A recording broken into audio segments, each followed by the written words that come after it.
All right, well, I guess we skipped the countdown, but spawning up in the top right-hand corner, the blue Zerg from Samsung Con, the ultimate cheeser, Shine. I think one of the players just pressed the start game by accident because they were so nervous. I guess so. It could be either of these guys, actually, but of course, spawning in the bottom left-hand, it's going to be STX Soul's newly christened Protoss player, Classic. Feels weird.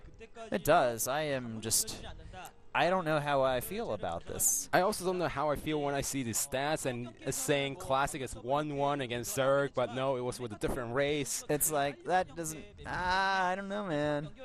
But, like, honestly, we don't know the inner workings of why he switched races, but if STX Soul is sending him out as a Protoss player so quickly after he changed, then something happened. I mean, maybe he's, like, actually, like, the next Bonjour for Protoss and we don't even know it, but, you know, we'll have to wait and see how well he decides to do. And it looks like we're going to be seeing a hatchery first, actually, from Shine here. How many hatchery firsts are we going to see against Protoss, man? It's like, these Zergs have no shame. They're like, you know what? I'm just going to be a little bit risky here. And all the Protoss are like, well, I'm going to do builds that don't involve forges. Yeah, it seems like that's the trend with Heart of the Swarm today. Everyone going for the gateway first, except for one player, Trap, in the first game today, and going for the cannon rush. Cannon rush. He did do the cannon rush. Yeah, and it ended up working. So I want to see what these Protoss players have in store. You know, it's only the third PBC that we've been seeing, but I would like to see how they decide to go from the gateway into Cybernetics core. Some players decide to go for the early expansion, others, you know, being more aggressive with their builds. And actually, to be honest, two of them decided to go for the gateway push. One of them, Bisu, he was playing a little bit more safe. Mini in the previous game, it was more of a heavy pressure / all-in, and Bisu's worked out. Minis didn't. Well, the thing with Beast's build is it hit a little bit quicker. It was definitely much more economical, and it was meant to disrupt the Zerg at the best case scenario, take out the third, and that's what happened. Worst case scenario, the attack does no damage, but he would be behind, but it wouldn't end the game. And also the map was perfect for him because one force field was he was able to block out all the Zerg units right away. So on Fighting Spirit, it seems like that might be the norm when it comes to PBC. Yes. All right, so we do have an expansion being built from our new Protoss player. It's going to take a little bit to get used to that, man, but I guess, you know, Classic, he didn't have too much success as Terran, so, you know, maybe a new race will really help him out a lot, you know? It's the same feeling when I first saw Hero. He was playing all these Zerg games as a We Made Hero player, and during the Starcraft2 Brood War season, he was actually going back and forth between Zerg and Protoss when he was playing Brood War and then Starcraft2. So it kind of feels weird, but we'll get used to it much sooner than I guess Hero. so. The only player I wish didn't switch races was Snow from CJ. He was such an amazing Protoss player. But apparently he's getting better with Terran every single day. Oh, okay. Well, I would actually like to see him play, man. That's a word that I got from one of the fans out there when he talks to the players. Information and knowledge. Well, I know a lot more, but I can't say it on the stream, so. Yeah, it's a rated PG-13. Nah, just kidding. All right, well, we have a little bit of Zergling harassment, but that's going to be easily held off by that Mothership Core. And I think one of the reasons why we're seeing more Gateway expansions in this matchup is because the Mothership Core, man. You know, it can attack ground units. It's got decent DPS. You know, it's a great utility unit. It works on maps like Neo Planet S, most previous maps that we saw, Fighting Spirit, and basically any map where you can do the two gateways. But if there's too many Zerglings, it's a different story, and there's the Nexus Cannon. Is that going to cover the gateway? Seems like he needs a force field also to make sure that the Zerglings do not get a full round, and that's going to be enough to fend off Shine's attack.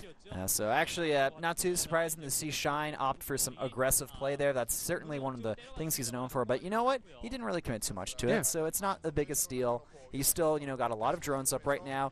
He is getting his third base as well. And you know what?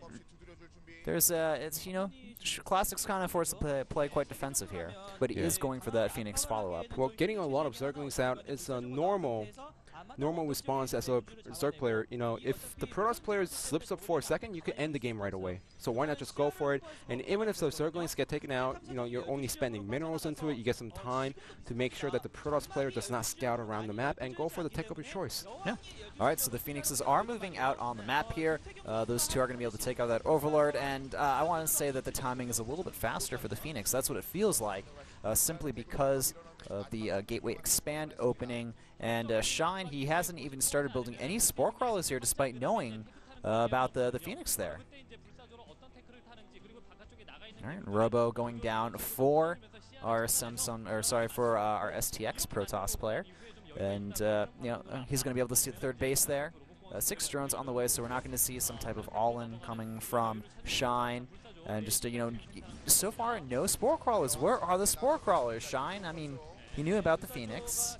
Why didn't he make them? That's what I'm curious about. Maybe he saw that the Overlord was getting taken out, but he didn't see what was actually killing it. Maybe that was the case. I mean, some pro players, they just don't see the they see the minimap and they see that something is killing the unit, but sometimes they don't click over there. All right, well, basically, a lot of drones are going to die for free here. One queen is taken out. Will the second queen get taken out? I don't know if there's enough energy. Yes, the lift goes off, and the Spore Crawler will finish, but it's not going to be able to do enough damage in time, and the queen does go down. I got to say, so far, that Classic has been playing pretty solid. He's been doing really well as a Protoss player. Yeah, I mean, of course, it's only the first 10 minutes of the game, so we don't know how he's going to be in the long run, but he's adding a robotics bay, getting more gateways up, and he's perfectly safe against any type of follow-up right now. Yeah, this is a perfect choice, especially with Shine going for the Hydralisk. So basically what happens in PvZ these days is that most players open up Stargate, and they might stick to Stargate, or even go for 3 bases, cannon up, and then go for Mass Tempest. But usually, they get the Robo behind it, go for the Colossus to defend against the Hydras easily. Yeah. I just feel like because of this Gateway expansion timing, like everything is just a little bit faster for a Protoss player, and because we saw that Zergling commitment earlier on in the game from Shine, you know, it's like, you know, Shine's, or sorry, Classic, he's just like a little bit more ahead than he normally would be. Now, with Classic going for the Colossus, he also needs to start thinking about what the Zerg player might go as a respawn, and the first response is getting the Corruptors out. So is he going to get the Void Rays, or is he just going to depend on the Stalkers to kill the Corruptors when he pushes out? Yeah. Well, we're going to need that third base economy up and online before we can really commit to both Void Rays and Colossi. And look at this, another Queen. It looks like it's going to get sniped off. A little bit of a sloppy play from Shine, I have to say. But also doing a really nice job by Classic, because at this time, people would stop scouting around the map, knowing that they're the Spore Crawlers, the Queens are in perfect position away from the Phoenix, and Classic is just moving around the map, checking every single position and every single opportunity that he gets. He picks off and kills few units. All right, losing one Phoenix, almost a second one there. I think it's time for those Phoenix to get out of there. But the Spire is almost complete now, so we're going to most likely see Corruptors follow up with the Roach Hydra.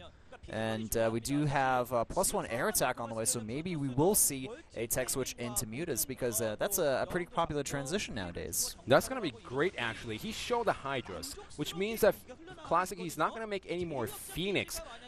He's not going to make any more Phoenix. Instead, he's going to get the Colossus out. Picking up one Phoenix right there is also going to help him out in the long run if he decides to switch to Muta. I also want to say that we've seen a lack of air or ground upgrades for our Zerg player. Now, the speed has finished for the Hydras, so they're going to be able to chase around those Phoenixes pretty easily here. And I'm just waiting. I just have a feeling we're going to see that Muta tech switch very soon here. Well, he doesn't have that many larvae saved up, so we'll see what he decides to make once he gets the fourth base up and once he gets the economy that he wants. Now, I mean, our Zerg player, fully saturated, and unfortunately for him, still hasn't seen any Mutas out. Where are the Mutas, man? I just... Isn't that what he's going to go for? He's so far behind on the ground upgrades that it wouldn't make any sense to see anything else. That is quite true, and also we saw the +1 upgrades on the air, which means that he's gonna commit something air, and for the air, and the only 2 units that could attack is pretty much Mutas or Corruptors. Yeah. And Corruptors doesn't really make sense against the Colossus. They can take out the Colossus easily, but it's great against the Skytoss. Well, there are the Corruptors adding into that army composition, so I guess he's not going for the Mutas. a little bit strange because I saw the air upgrade finish. He's still going for it. Yeah, he's getting that air upgrade. You're only right now getting the +1 attack, so just a little bit peculiar from Shine. Generally nowadays we see you know, more double evolution chambers, earlier upgrades from the Zerg player, and Protoss now. He's going to be, you know, really focusing on his upgrades. Yeah, and he's also getting a lot of gateway units out. I think what Shine was hoping for was a Classic goes for some heavy sky composition along with the Colossus and getting the faster upgrades, using the Corruptors to take it out before it reaches a critical point. Yeah. All right, so it looks like we have some potential action here. And, oh, excellent time warp and force fields going down. The Corruptors are going to be able to eat away at those Colossus, but the force fields have just been excellent here. And now the Colossus, they're absolutely tearing through those Hydralisks, but all of the Colossus are now down. Mothership Core goes down as well. Hydra backs, Shine backs up. His units did the damage. He lost a good amount, but he did take out those tech-heavy units. That was a really great trade by Shine, I have to say. Getting the Colossus and just getting out. Still having a good composition of Hydras and Roaches so his opponent cannot push out. And it also forces Classic to switch to Immortals instead of Colossus. And look at this. 2 more Phoenix have been killed off there. They did do a little bit of damage, but at this point, there are 89, I think, no, 69 drones still on the field. That's more than enough to keep Shine saturated. He's got a lot of resources right now. He is maxed out, and, you know, I'm just curious to see, you know, what he's going to, you know, eventually go for a unit composition in the long run, because, you know, he's sticking to this Hydra-centric unit composition. You know, he has the Corruptors for the anti-air. He is getting the +2 attack right now. He has some Roaches in there as well. But is he going to stay with this composition or try to go for something more Hive-based? I think he's going to try to stay with this composition until his opponent gets more tech-heavy units out, such as the Sky Toss that we've been seeing. But it seems like Shine, he just wants to poke in, scare his opponent little by little. Yeah, that's still a pretty scary-looking Protoss army. That's just a lot of units, man. That's just a lot of meat, essentially. That's a lot of gateway units. Yeah, there's certainly a lot of gateway units. So now it looks like Shiny wants to move in here. Is this the best decision? We're going to find out here. Force fields go down. They're able to split that Zerg army in half. A lot of those Hydralisks aren't getting the surface area, especially the Roaches are getting absolutely no surface area. And wow, look at all of those Immortals doing excellent damage to this Zerg army. And, you know, all of a sudden, Shine, he is on the back foot here. Is he going to really lose a game to someone whose first official match as another race? Well, like you said, he might have something up his sleeve, and he prepared a lot for today's match after not playing in Pro League for such a long time as a Terran player. Yeah, that's very true. You know, he did not get sent out for a long time. So, look at this, Shine. He does not want to face this Protoss army head-on. He's going to go for the base trade. Is it going to work, though? There is no Mothership Core, so we're not going to see any type of mass recall back to the main base. The sentries here, they're going to be able to force field off and buy his opponent a little bit of time here, but these units are going to be able to get in there. And yes, we will be seeing a base trade scenario. Shine being really smart, knowing that this is a base trade scenario, he immediately puts up tons of spine crawlers. He gets an extra base on the left top to make sure that stays hidden. Exactly, that's what he needs to be doing here. However, we did see some probes escape, and they're going to be able to move to the other side of the map. And now, yep, it's just going to be a straight-up base trade. This person with the stronger army generally is the one who has the advantage. And look at that, though. So smart from Classic. He has a lot of sentries on the high ground in his main base, and he's going to be able to permanently force field out his opponent. Yeah, but he also has 10 meters out on the way, which means that he could pick away on the sentries really quickly. And you cannot build on the creep. The pros are running away, but it's only a matter of time before the Zerg army finds where it is. And that's a lot of spine crawlers. And it seems like Classic, he wants to go for it. Classic, he's just going for it, man. He has those Immortals. He has a lot of meat. He can simply barge through here. And, you know, those Immortals, what are spine crawlers to those Immortals? Absolutely nothing. Insane DPS coming out from the Protoss army, and look at that, trying to retake his natural, but that's certainly not going to work. And a good force field, they're going to only let one Roach into the main base, but where are those Mutalisks now? He has 7 on the way, and as long as he can kill off all of the Protoss units, or sorry, buildings, then he'll actually win the game. Yeah, when it comes to just looking at the pure army, 20 Stalkers, 7 Immortals, and 10, that's really smart, but is that going to be enough? I mean, Classic is slowly eating away on the army, and Shine needs to kill tons of building inside the main base. Now the time is slowly ticking away. Can Shine actually kill everything before Classic arrives at the main base? This is going to be very close. Are there any probes outside the main base? There are 12 Elimination. probes left. Where are they, though? They're going to have to build on the assimilator or something. Oh, my God. All those probes are getting absolutely annihilated here. The Phoenix trying to buy a little bit of time, but will it be enough? The main Protoss army, it's making its way back up into the main base. Shine, what are you doing? You need to attack the buildings, not go for the main army. All you need to do is take out the pylons, take out the nexus, take out the gateways, and finish the game. But no, it seems like he wants to go for the main army. Force field's going down, cutting down half the army. Right, is that going to be enough? Seems like the Immortals are doing tons of damage from the back. There's simply too many units here for Shine to deal with, and I think Classic, he's going to pick up his first win in Pro League as a Protoss player. Well, he still has some units, and if he can take out all the soccer set, Immortals are nothing, but no, he doesn't have any more ground army for himself. There's simply nothing left for Shine. He knows he's been defeated at this point. He should have simply gone for the buildings, but you know, it's such a hard decision. Do you go for the buildings? Will they drop in time? Or do you just try to take out the Protoss army as it moves back up into the main base? Yeah, this is a little weird. He's actually sticking all of his stalkers inside the main base, and the Immortals are going in. Okay, he actually blinked out. That was great. And he does have enough minerals to go for a hatchery, but he doesn't have enough drones for the to actually mine from. That Zealot is going to definitely chase down those drones here. And now, essentially at this point, Shine, he's being a sore loser at this point, man. He has lost this game, but he is simply unwilling to leave, you know? He just doesn't, he wants to hold on for as long as he can, but that hatchery, so close to dying, and you know, he doesn't have the army. He has 6 mutas. What are they to 11 stalkers? He doesn't have the time really to, you know, slowly pick away at this Protoss army, and with the Immortals moving in, they're going to just destroy that hatchery, and that's going to be it for Shine. Yeah, so is he gonna try to go for the impossible and try to kill the pylons and the gateways inside the main base? But no, the one single Immortal takes down the hatchery and also cancels the spawning pool. Yeah, well, I mean, the Immortal would have taken it out, and those drones are dying. There's only 3 drones left. No hatchery, which means that if the drones get taken out, he can't. Well, he could still make a drone, but it's gonna be really hard for him to get a hatchery out.